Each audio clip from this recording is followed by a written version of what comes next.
An underground tunnel was slowly disappearing under the sand. More than 20 archaeologists were working almost non-stop. The sunlight pierced through, revealing ancient murals that had been lost in darkness.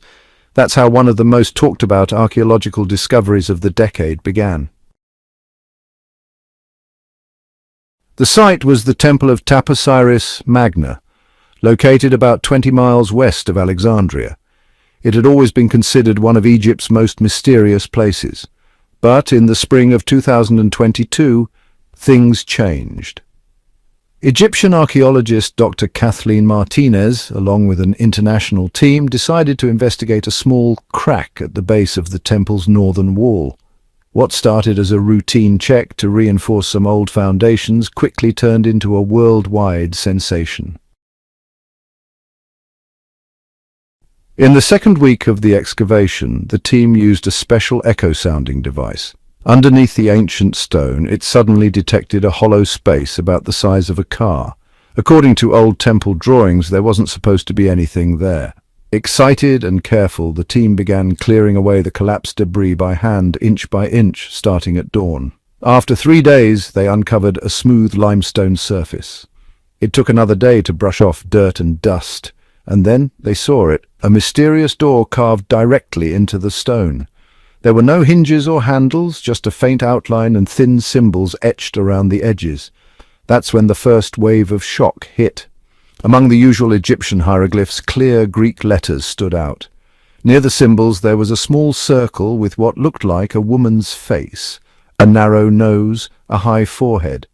Soon the team confirmed that the image matched coins from the time of Cleopatra VII. While some team members carefully chipped away the plaster surrounding the door, others documented everything with cameras and tablets. Within hours, images were already circulating among scholars and researchers. That evening, the camp phone rang. The Egyptian Ministry of Antiquities ordered all work to stop until their experts could arrive. The next 2 days were the most intense in the expedition's history. Security guarded the site around the clock. The mysterious doorway was covered with heavy tarps.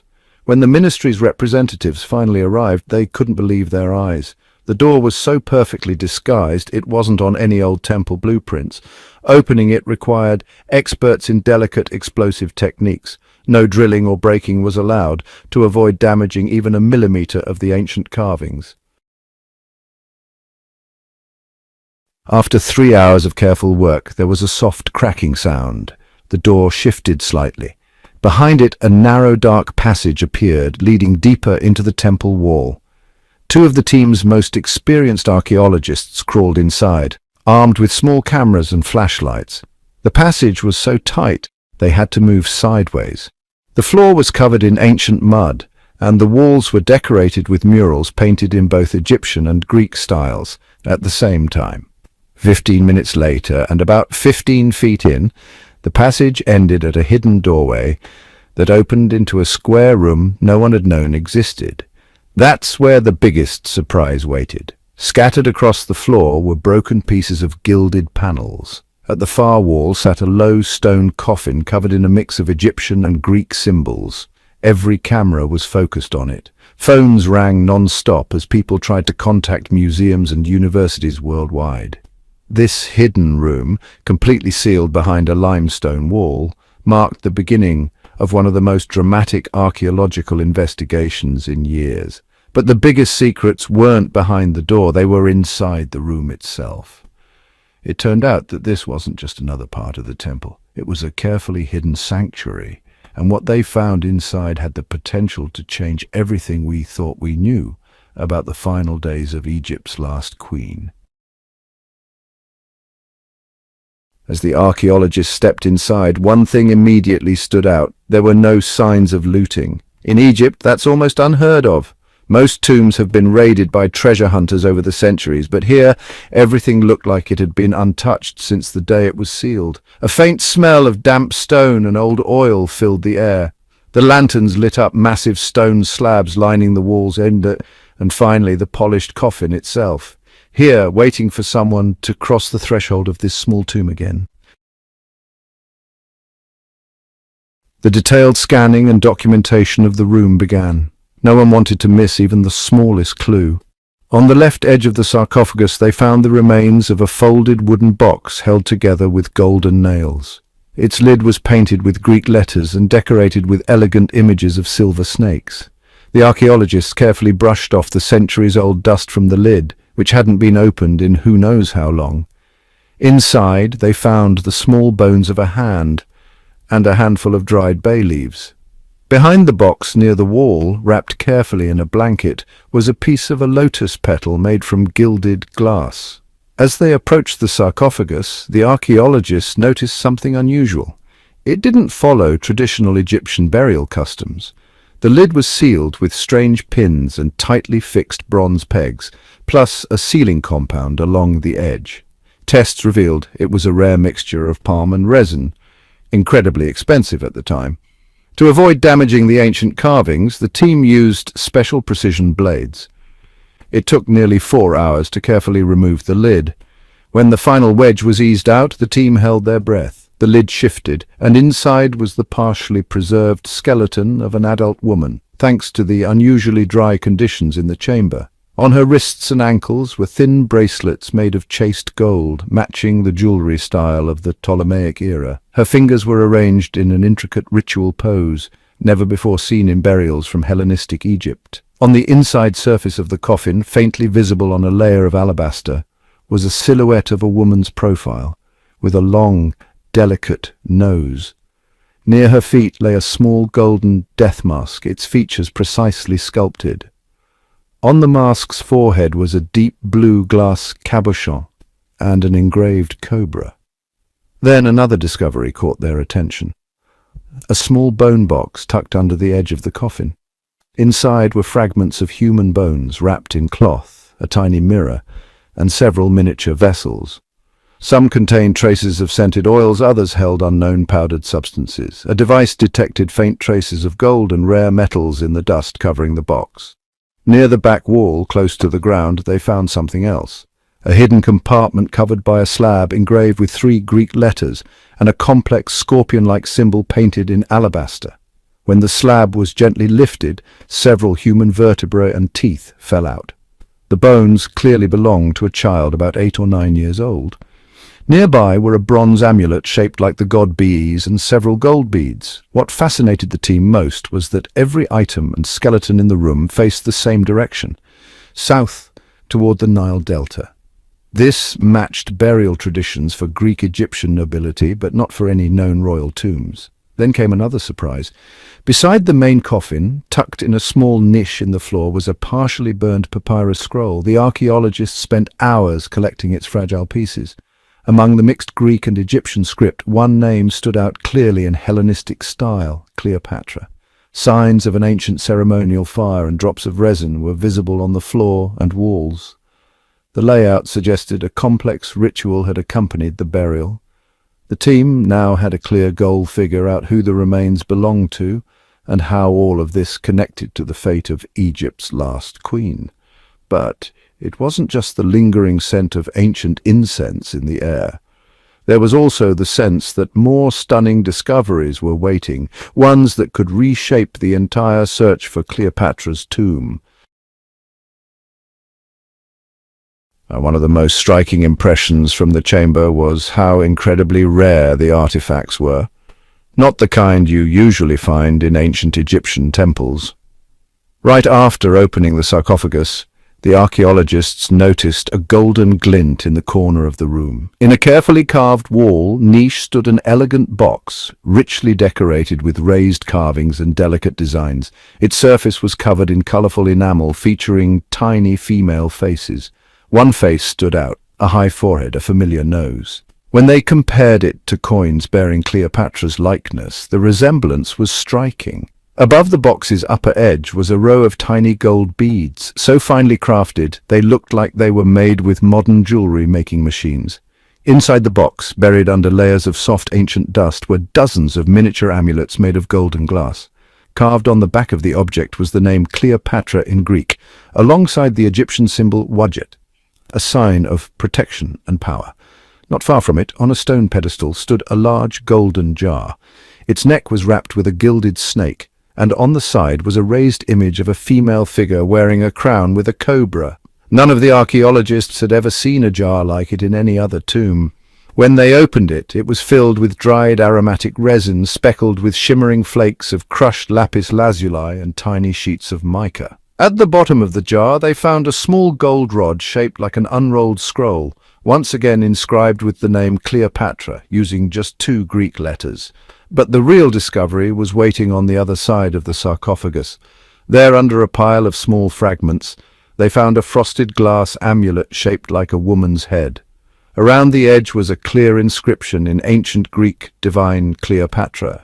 The neck and lips were inlaid with gold, and the eyes were set with tiny pieces of turquoise. It barely weighed half a gram, yet it was considered a true masterpiece of Hellenistic Egyptian art. Behind the amulet they uncovered another rare piece, a bronze ring engraved with a boat. Inside the ring was a tiny carved image on a piece of white jade. The image showed a woman with Cleopatra's signature hairstyle and jewelry, matching the portraits found on silver coins from her time. The ring was so small it could only fit a very slender woman's finger, or more likely it had been meant to be worn as a pendant. In the center of the room, hidden beneath dust and a thin layer of ash, lay even more artifacts. One of them was a striking medallion made of blue glass with a golden frame. In its center, the face of a woman was clearly visible, holding a papyrus scroll in one hand and a tiny statue of the god Horus in the other. On the back of the medallion was an engraved scene showing a woman in a long robe sitting on a throne with a small lion at her feet. No other known medallions from Hellenistic Egypt featured this exact combination of symbols. Another find, a gold hairpin engraved with a snake, symbolizing immortality and protection. The top was adorned with a blue glass inlay, scratched with Greek writing. The archaeologists immediately recognized the royal titles often associated with Cleopatra: Philopator, lover of her father, and Thea, the divine queen. In a small vessel, they found a clay seal with a rare carnelian impression. It showed a woman wearing a royal crown and holding a double scepter, with the goddess Isis beside her, wings outstretched. Scenes like this were usually reserved for only the highest-ranking members of the Ptolemaic dynasty. Among the gold and gemstones, there were also surprisingly simple items: a wooden pen covered in gold paint and a mirror engraved in Greek with the phrase, "From Cleopatra, forever." Near the wall, lying directly on the ground, was an unusually thin silver plate engraved with a double-headed eagle, a symbol of the Hellenistic world at the crossroads of kingdoms. What made all these artifacts stand out wasn't just their craftsmanship, but also the rare mix of cultural elements, Egyptian motifs fused with ancient Greek symbolism, and nearly every piece bore either Cleopatra's name or titles known to be hers. With so many personal and luxurious items found in one room, the team was increasingly convinced that the woman buried here had held an extraordinarily high status. There was only one step left: to decode the inscriptions and understand how Greek text ended up inside what otherwise looked like a purely Egyptian tomb. But beneath the bones and golden amulets, there was one more secret. While the team was documenting everything, something caught their eye almost immediately: a long strip of burnt papyrus wedged between a floor stone and the base of the sarcophagus. Under strong magnifying lenses, they carefully unrolled and flattened it. Elegant lines were faintly visible. The top third was written in large Greek letters, but as they read further, the script became harder to understand. The characters grew distorted, and ancient Egyptian hieroglyphs, ones only Hellenistic-era specialists could interpret, were woven into the text. The first line stood out clearly: Cleopatra's name, surrounded by titles used only by the last queen of Egypt. Directly below that was something puzzling: 3 Greek symbols that didn't appear in any known code books or ancient scripts. While part of the team focused on photographing and translating the papyrus, another mystery was uncovered, this time on the inside of the sarcophagus lid. It was covered in dense inscriptions, mostly written in pure ancient Greek, but the phrases looked more like encrypted messages than typical text. The letters were marked with tiny dots, and small symbols of lotus flowers and scorpions were placed between the words. At first glance, only one sentence could be read easily: "The queen, daughter of the gods, lies here." But after that, the text became strange. Numbers were inserted between words, and endings were written in unusual forms not seen in classical Greek. The next day was fully devoted to carefully copying each line by hand. The team immediately sent high-resolution images of the inscriptions to top universities in Europe and the United States, and the responses came back quickly. No one had ever seen a mix of symbols and numbers like this before. Even seasoned experts in decoding Ptolemaic Greek texts were baffled.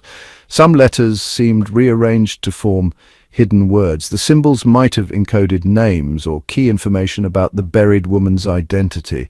One student from Thessaloniki recognized a distinct code once used in religious texts from Alexandria, but she couldn't figure out how the letters and numbers had been swapped. Meanwhile, back at the dig site, the team made another discovery. On the back wall of the chamber, directly behind the niche where the golden jar was found, they uncovered a long strip of old plaster. After careful restoration, it revealed a narrow marble panel underneath. On it, there was part of a Greek inscription written in metallic blue pigment. It was just 6 words, but the phrasing was different from anything seen in standard Greek. The mystery lives in the light of 2 gods. The last 2 characters were stylized to resemble a scorpion and a lotus, symbols never found in classical Greek texts. The team spent nearly the whole day comparing the sarcophagus inscriptions with the papyrus fragments. It became clear that the authors of the text had jumbled the word and letter orders intentionally, embedding at least 2 levels of coded messages within the lines. Letters and numbers kept shifting in structure. On one of the lower lines of the papyrus, another clue appeared beneath a faded layer of ink. To find the soul in a temple near the sun, the team interpreted this as a possible hint about the tomb's actual location. Nearby, the Greek word apotheosis was found carved into the wall, a term always linked with the ritual deification of Hellenistic rulers. By nightfall, the team encountered yet another puzzle. In the middle of the room, under a thin layer of alabaster, they uncovered a second short inscription etched onto a flat slab. This one was written in a circle around a black silhouette of a woman's head, one that resembled Cleopatra's profile. Much of the text was reversed, as if meant to be read in a mirror. Only parts of the phrase "immortal in the house of Isis" could be identified by isolating certain segments. It was the first time such a complex network of cross-references had ever been found in a burial site in Egypt. Some of the inscriptions could only be read at specific light angles. In their hunt for the encryption key, the team turned their attention to a gold seal they'd found in a box of amulets. The seal featured a series of 9 Greek letters. When they aligned the letters from the seal with a line of papyrus text, it finally clicked.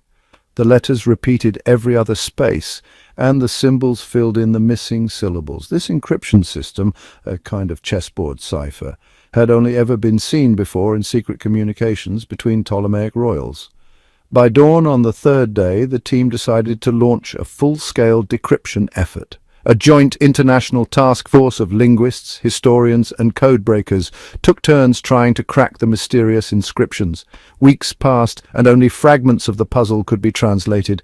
Daughter of Julia, born of the sun. The throne is hidden from enemies, an eternal memory in the house of Magna. On one tiny fragment, under a microscope, the name Ptolemy appeared, ending in a feminine Greek suffix. It was another key detail confirming the identity of the woman, Cleopatra, daughter of the pharaoh, heir of Alexander the Great. While scholars around the world debated the inscription's authenticity and complexity, Egypt's Minister of Antiquities personally ordered tight security around the site. The internet had already exploded with wild theories. Some claimed the text was part of a magical ritual, others insisted it was a guide for hiding royal power. But none of the theories could explain why the inscriptions were so complex, or why 2 alphabets and multiple layers of encryption were used at once. The main mystery remained: who wrote this code, and who were these secret messages meant for? Solving these texts was no longer just about adding another name to the list of great women of the ancient world. It could offer direct clues about the true cause and circumstances of the last queen of Egypt's death. The team now faced the most modern phase of the investigation, identifying the remains using scientific methods that, until recently, had seemed almost like science fiction, even to seasoned archaeologists. Once the excitement of the initial discovery settled, lab teams from Europe, North America, and the Middle East began what might become the most advanced analysis in Egyptology history. On the third day after opening the sarcophagus, specialists took bone and hair samples to a mobile lab set up beside the walls of the Temple of Taposiris Magna. The first thing biologists noticed was the rare level of preservation. Fragments of the skull, teeth and femur were almost untouched by time. Using a microscopic scalpel, they carefully removed a thick resin layer from the bones, an incense-based sealant that unexpectedly preserved tiny particles of soft tissue, a very rare find in cases like this. Experts from London and Athens arrived almost simultaneously. Each took tiny samples for parallel testing to eliminate even the slightest chance of error. By the first week, a lab in Florence confirmed that the reconstructed DNA belonged to a woman who died between the ages of 40 and 45 with distinctive Levantine and light Mediterranean features. The pigment markers revealed she had olive-brown eyes, and her hair contained traces of natural black dye with hints of chestnut highlights. The most difficult part was analyzing mitochondrial DNA. The goal wasn't just to determine her age and sex, but to track possible links between her remains and other known members of the Ptolemaic dynasty. By the second week, labs in Cambridge and Alexandria compared her genetic profile to DNA taken from mummies preserved in museums in London, Cairo and Berlin. The mitochondrial match rate was over 80%, with known individuals from the Hellenistic royal line. Even more striking was a rare double mutation, previously recorded in only 2 women who had lived at Alexander the Great's court, both of whom were listed under the female form of the name Ptolemaic in official documents. Further analysis revealed an extremely rare mix of genes typical of Greek Macedonian aristocrats in Hellenistic Egypt. Geneticists quickly concluded that the match between the woman's DNA and that of the mummy believed to be Cleopatra II was over 90% for key markers. Even the specific bone structures responsible for skull shape and nose contour perfectly match Cleopatra's known portraits on coins and statues. The elongated chin, high forehead, and the unique curve of the nose. To confirm the results, DNA tests were also run on the remains of a child whose bones were found in a hidden niche near the far wall. The maternal DNA matched perfectly. The child was clearly a direct descendant. The excitement only grew when they found a third skeleton partially preserved. Its initial genetic patterns showed mixed Mediterranean and Middle Eastern traits, typical of unions between Hellenistic nobles and Egyptian elites. Because of the delicate nature of the samples, DNA could only be extracted under sterile, airtight conditions. Swiss specialists worked in sealed tents directly at the excavation site. Every step was recorded on video, and all tools were sterilized with ultrasound technology. By the time the first preliminary reports on the genetic reconstruction were published, 4 independent teams had reached the same conclusion. The remains found beneath the alabaster slab in the Temple of Taposiris Magna belonged to a woman from the Ptolemaic dynasty. Her genetic markers matched those of Cleopatra VI's known descendants. The final confirmation came from dental and hair analysis. Isotope testing revealed that the woman had spent most of her life. Subscribe and explore the forgotten past with us. Like, share and support the journey to uncover the truth buried beneath the ruins. See you in the